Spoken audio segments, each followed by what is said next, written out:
बिस्मिल्लाहिर्रहमानिर्रहीम। अस्सलाम वालेकुम। मेरा नाम सबीन शहबाज़ है और आप मेरा यूट्यूब चैनल देख रहे हैं। नाज़रीन, आज के इस व्लॉग में सुप्रीम कोर्ट ऑफ पाकिस्तान के हवाले से कुछ तफसीलात हैं, कुछ चीज़ें हैं जो आपके साथ शेयर करनी है। एक तो फवाद चौधरी के हवाले से सुप्रीम कोर्ट के एक बेंच में एक समाअत हुई। जस्टिस हाशिम काकड़ साहब जब से वो सुप्रीम कोर्ट आए हैं, जस्टिस हाशिम काकड़ की जो बॉडी लैंग्वेज है वो बिल्कुल काजी फैज़ ईसा वाली है। काजी फैज़ ईसा जो कि साबिक चीफ जस्टिस भी रहे हैं, उनकी बॉडी लैंग्वेज है। इसका जो हवाला है वो आपके सामने रखूँगी कि किस तरह से उनकी बॉडी लैंग्वेज काज़ी फ़िज़ा से मिलती है। दूसरा, मखसूस नशिस्तों के हवाले से सुप्रीम कोर्ट में मुतफ़र्रिक़ दरख़्वास्तें दायर की गई हैं और इन मुतफ़र्रिक़ दरख़्वास्तों का क्या इम्पैक्ट पड़ सकता है आगे आने वाले दिनों में, क्योंकि मंगल के रोज़ मखसूस नशिस्तों वाले केस की भी समाअत है। 2 चीज़ों पर आज बात करेंगे, लेकिन व्लॉग शुरू करने से पहले गुज़ारिश है कि अगर आपने अभी तक मेरा यूट्यूब चैनल सब्सक्राइब नहीं किया तो उसको सब्सक्राइब कर लीजिए और कमेंट सेक्शन में अपनी कीमती राय से ज़रूर आगाह किया कीजिए।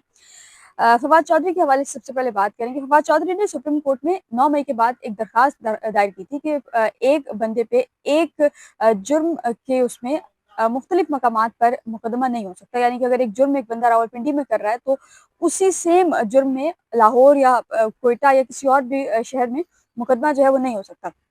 फवाद चौधरी की ये दरख्वास्त सुप्रीम कोर्ट के मुख्तलिफ बेंचों में लगी, 9 मई के बाद मुख्तलिफ बेंचों में लगी भी, लेकिन उस वक्त इतनी कोई खास डेवलपमेंट नहीं हो सकी। लेकिन 26वीं आईनी तरमीम के बाद जैसे ही आईनी बेंच बना तो ये देखा कि फवाद चौधरी हो या 9 मई के केसेस हों, बहुत ज़्यादा तेज़ी से लगना शुरू हुए और ये ईद के बाद से 9 मई के जो केसेस हैं वो ज़्यादा तेज़ी के साथ समाअत के लिए मुकर्रर होते जा रहे हैं। अब रोज़ाना की बुनियाद पर तकरीबन समाअतें होती हैं। गो कि चीफ जस्टिस की जानिब से ये ऑर्डर है कि 4 माह के अंदर जो ट्रायल कोर्ट है वो ट्रायल मुकम्मल करे।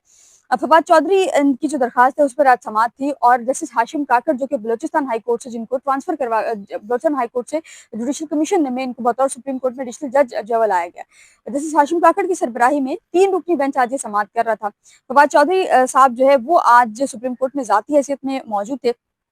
फवाद चौधरी ने कहा कि लाहौर हाई कोर्ट में हूबहू जो ऐसी दरखास्त है हमने को दायर की थी जो कि मुस्तरद, और इसी बात पर फिर जो एडवोकेट जनरल पंजाब थे उन्होंने भी अदालत को आगाह किया। फवाद चौधरी ने ये बताया कि 9 मई में मुकदमात थे और उसमें मैं तकरीबन 7 माह में जेल में रहा हूँ। मुल्तान, फैसलाबाद, रावलपिंडी में मजीद 35 केसेस मेरे खिलाफ हैं और मुझ पर जो है वो मुआवनत करने का इल्ज़ाम है और एक इल्ज़ाम में 35 मुख्तलिफ केसेस दर्ज है। ये वो चीज़ है जिसका मैं आपको बता रही हूँ कि केसेस जिसकी बेस पर फवाद चौधरी ने सुप्रीम कोर्ट में एप्लीकेशन जो फाइल की है।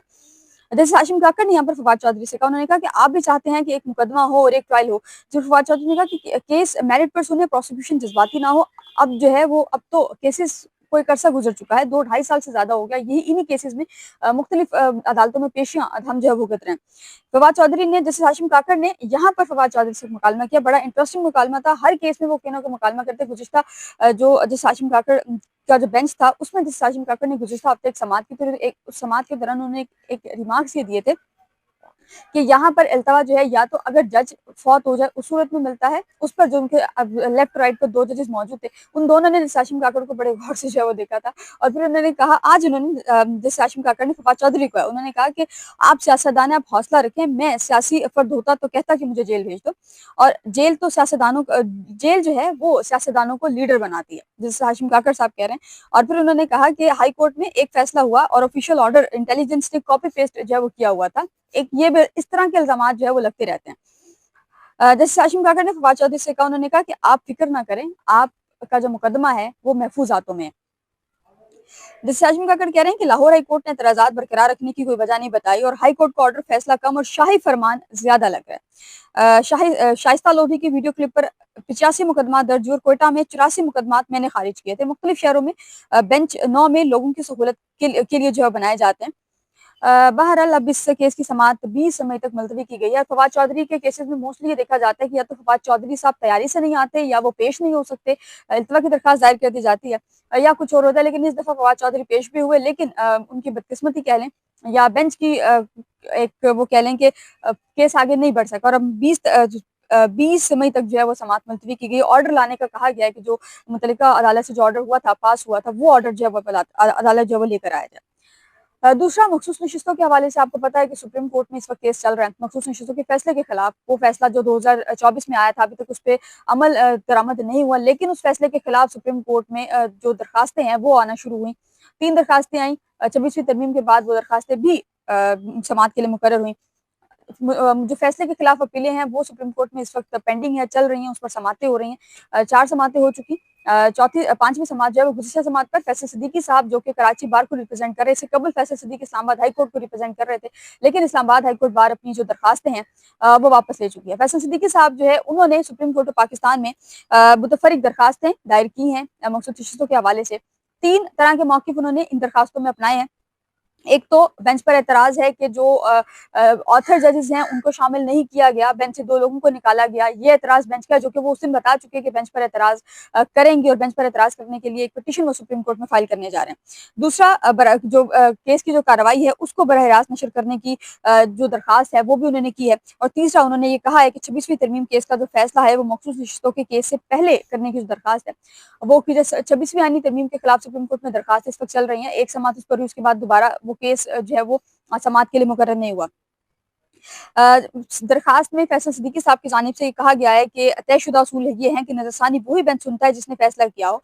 नजरसानी में जजेस की दस्तियाबी के बावजूद नया बेंच तश्कील नहीं दिया जा सकता और मखसूस नशिस्तों का केस सुनने वाला बेंच सुप्रीम कोर्ट रूल्स के खिलाफ तश्कील दिया गया है। ये एक बहुत बड़ा एतराज़ है सुप्रीम कोर्ट का। 11 रुकनी आईनी बेंच है, पहले 13 रुकनी था, 2 जजेस जस्टिस आयशा मलिक, जस्टिस अकील अब्बासी को निकाला गया और उसके बाद अब ये बेंच 11 रुकनी हो गया। दरखास्त में फैसल सिद्दीकी साहब ये कह रहे हैं कि बेंच में शामिल 2 अरकान को निकालना भी समझ से बालातर है। 2 अरकान आयशा मलिक साहिबा और जस्टिस अकील अब्बासी। दरखास्त में वो ये कह रहे हैं कि आईनी बेंच की तश्कील 26वीं तरमीम के नतीजे में हुई है। ये वही आईनी बेंच है जो कि 26वीं तरमीम के बाद जो है वो बना है और इसी 26वीं तरमीम के तहत ये आईनी बेंच तश्कील में आया था। तो वो कह रहे हैं कि 26वीं तरमीम के खिलाफ जो दरखास्तें हैं वो इस वक्त सुप्रीम कोर्ट में पेंडिंग है। चीफ जस्टिस साहब ने एक मुलाकात जो सहाफ़ियों से हुई है गुज़िश्ता हफ्ते, उसमें चीफ जस्टिस ने बड़ा क्लियर कहा है कि इस वक्त जो मामला सुप्रीम कोर्ट में पेंडिंग है मैं उस पर हरगिज़ कमेंट नहीं करूंगा। जस्टिस यूनिटी वाला मामला उसमें से एक था। ज़ाती उन्होंने अपनी दी थी, लेकिन जो कानून के मुताबिक राय चीफ जस्टिस ने कहा था कि ये चूंकि मामला भी सुप्रीम कोर्ट में पेंडिंग है तो मैं इस पर कोई राय नहीं दूंगा। दरखास्त में ये कह रहे हैं कि 26वीं तरमीम की आईनी हैसियत का तयन होने तक नजरसानी पर जो समात है वो मुलतवी की जाए और अहम तरीन केस है अदालती कार्रवाई जो है वो इस पर भी बराह रास्त नशर जो अदालती कार्रवाई है वो बराह रास्त नशर की जाए और जब तक 26वीं आईनी तरमीम और की आईनी हैसियत का तयन नहीं होता उस वक्त तक इस केस को जो है वो पोस्टपोन किया जाए, मुलतवी किया जाए और इसकी जो समातें हैं वो 26वीं तरमीम के फैसले के बाद जो है वो की जाए। ये दरखास्त फाइल हो गई है, मंगल को इसकी समात अब देखना है कि क्या इस समात को आईनी बेंच सीरियस लेता है या नहीं लेता, इस पिटीशन को सीरियस लेता है या नहीं लेता और क्या आईनी बेंच इस पर जो है वो की बात करेगा या नहीं करेगा। नाज़रीन, आज के लिए लेते हैं, मुझे अपनी दुआ में याद रखिए, अपना